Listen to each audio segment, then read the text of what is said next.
Kehidupan Nyai Konde sedikit berubah setelah menikah dengan Dasmana. Dia sekarang sudah memiliki kecukupan. Tidaklah seperti dahulu yang apa-apa serba kekurangan.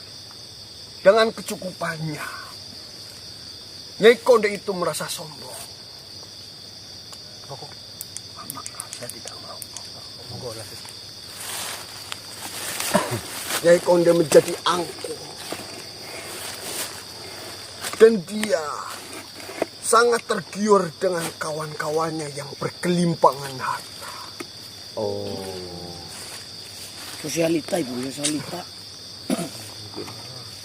Saya rasa Nyai Konde itu tidak memiliki rasa yang syukur atas apa yang didapatkannya dengan Dasmana. Padahal Dasmana itu adalah laki-laki yang sangat bertanggung jawab. Laki-laki yang selalu menuruti apapun kemauannya. Walaupun di sisi lain, suaminya yaitu Dasmana ini sering meninggalkan Nyai Konde untuk melakukan sebuah pertapaan. Oh iya. Karena si Dasmana ini sejujurnya memiliki segerombolan pasukan yang benar-benar sangat tunduk dengannya. Sebagai seorang yang sakti dan petapa yang sangat baik, dia memiliki pasukan. Ya, yaitu gerombolan Beruk. Dia ditunjuk sebagai ketuanya. Sebentar, untuk gerombolan Beruk sepertinya saya pernah mendengar, Mbak. Si itu loh. Yang di jalan itu loh. Oh, iya. Pengawal yang bilang Saya dulu. sudah mulai mengerti. Lalu bagaimana lagi, Tuan? Ya, seiring berjalannya waktu, saya melihat ketika Nyai Konde ditinggal oleh suaminya Dasmana, datanglah sosok makhluk yang bernama Warang ke desa kita. Dia sangat gagah, dia sangat tampan, dan kelihatannya dia juga sangat cukup ataupun memiliki kekayaan yang lebih dibanding Nyai Konde. Ya, karena dia memang seorang raja. Ya, saya tidak tahu awalnya dia seorang raja. Namun saya melihat ada suatu kejadian di mana Warang itu akan terjatuh ke pinggir jurang. Dan tanpa diduga, Nyai Konde itu berhasil menangkapnya dan menyelamatkan si Warang itu. Oh, jadi mungkin benar-benar kita. Akhirnya mereka dekat. Saya sering melihat dan saya juga mendengar Nyai Konde mengaku bahwa dia sudahlah janda, hanya memiliki satu orang putri. Mengaku sebagai seorang janda, padahal waktu itu Dasmana masih menjadi suami sah. Ya, benar sekali. Dan dia memiliki putri, berarti anak satu. Anak satu. Ronda anak. Setelah lama menjalin hubungan dengan si Warang, saya tahu pada saat itu Nyai Konde sedanglah hamil anak dari Dasmana. Mengandung anak keduanya. Iya, lanjut. Iya. Dan Nyai Konde datang untuk menemui Mahaguru dari suaminya, yaitu Legong Siong. Kong Siong. Nggih. Niku tamu sedak. Di situ Nyai Konde berbuat sangat-sangat tidak terpuji. Dia menjelek-jelekkan nama suaminya di depan Mahagurunya. Dia berkata kepada Mahagurunya bahwasanya suaminya itu tidak menafkahinya. Suaminya itu selalu melakukan sebuah kekerasan terhadap dirinya. Suaminya selalu menindas dirinya. Sedangkan pada saat itu Nyai Konde dalam posisi hamil. Tapi mengarang cerita ke Mahagurunya si Dasmana bahwasanya Dasmana melakukan hal-hal yang tidak baik. Benar sekali. Dan akhirnya Maha Guru Legong Siong murka terhadap Dasmana.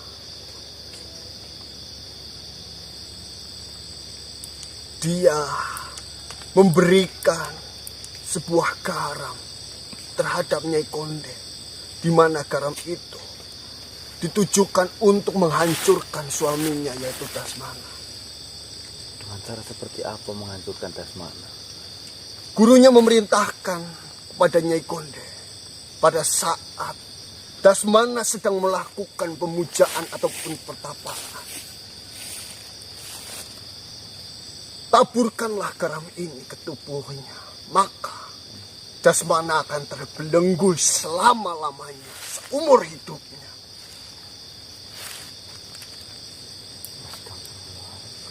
Setelah keluarnya Nyai Konde dari kediaman Maha Guru Legong Siong, dia tertawa terbahak-bahak sepanjang jalan.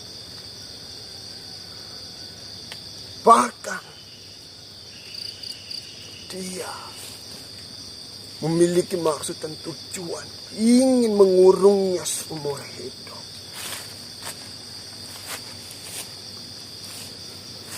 Lalu Nyai Konde mendatangi tempat di mana suaminya itu sedang melakukan pertapaan. Saya sengaja mengikutinya dari belakang, karena saya tahu Nyai Konde itu memiliki maksud dan tujuan yang sangat buruk. Dan di situ ternyata benar. Ketika suaminya melakukan sebuah pertapaan, Nyai Konde dari belakang langsung menaburkan garam itu ke tubuh Dasmana. Dan sampai akhirnya Dasmana hilang terbelenggu, ataupun bisa dikatakan sebagai moksa. Nyai Konde di situ tertawa terbahak-bahak. Tujuannya akan segera tersalurkan dan tercapai. Impiannya menjadi seorang ratu akan tercapai. Sungguh memiliki pemikiran yang sangat picik sekali. Ya. Kami sudah mulai mengerti dan paham bagaimana kisah hidup Nyai Konde dan kenapa dia bisa menjadi seorang ratu yang bersanding dengan raja yang sangat dikdaya. Asal kau tahu Tuhan, Raja Warang Patara tadinya adalah makhluk yang baik. Namun entah hasutan apa yang sudah diberikan oleh Nyai Konde sehingga Raja Warang Patara itu yang tadinya makhluk yang baik menjadi makhluk yang sangat. Sebenarnya yang bisa mengendalikan Nyai Konde itu hanyalah Dasmana. Karena Dasmana sangat berjasa terhadap dirinya dan keluarganya. Namun Nyai Konde mengkhianati kebaikan dari Dasmana. Saya tahu semua yang dilakukan Nyai Konde selama ini. Bahkan sejujurnya Nyai Konde itu merebut suami orang. Iya. Berarti Nyai Konde itu karena nunggang balai lah ya, Dos. Iya. Di sini saya benar-benar melihat suatu kejadian yang benar-benar tragis dan sangat-sangat kejam pada waktu itu. Karena suami dari Wara mengetahui hubungan antara dirinya dengan suaminya. Dia berniat ingin mendatangi ke tempat dari Nyai Konde. Suami Warang itu melakukan perjalanan untuk datang ke kediaman dari Nyai Konde.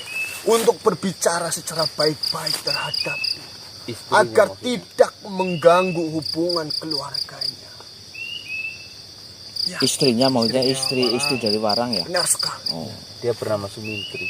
Awalnya memang di dalam rumah Nyai Konde pertemuan itu tidak terjadi apa-apa. Bahkan di situ Nyai Konde tidak mengakui bahwasanya dia melakukan hubungan terlarang di belakang. Saya tahu pada waktu itu istri dari Warang dalam kondisi hamil datang menemui Nyai Konde. Dan pada saat yang bersamaan pula Nyai Konde juga dalam kondisi hamil muda, yang dimana saat itu adalah anak Dasmana. Terus. Nyai Konde tidak mengakui bahwasanya dia